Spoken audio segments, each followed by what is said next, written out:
Some community groups in Stephenville are missing out, and it's all because the sale of the local airport is taking longer than expected. Here Now's Colleen Connors explains why money is going to the airport instead of funding local events.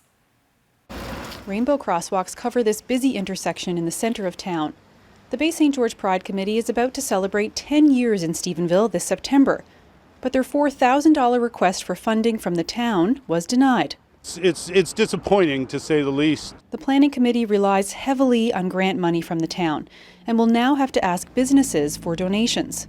It's disappointing that we are probably going to have to ask people that have already spent their budget, and so they may have to dig a little deeper to help us, and we very much appreciate that.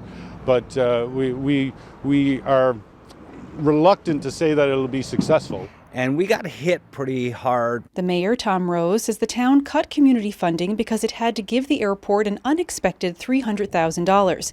It's all because the sale of the airport to a private company is taking longer than expected. We had anticipated that the Diamond deal would be done in a year, but it took 2 years, or almost 2 years. So that was unplanned. The town uses tax dollars to keep the lights on at the airport. Those contributions stop once the sale to Ottawa-based businessman Carl Diamond is complete. The details of that acquisition are before lawyers. Bay St. George Pride is not the only group to lose money. The Friendly Invasion tourism event usually gets $20,000, but council couldn't guarantee that much, so the festival was cancelled this year. Rose says once the airport is sold, there will be enough money for the groups for next year. It's only for this year, based on our projections on revenue and expenses. The Bay St. George Pride Committee says they will approach the town again and ask for some of the $4,000 they requested.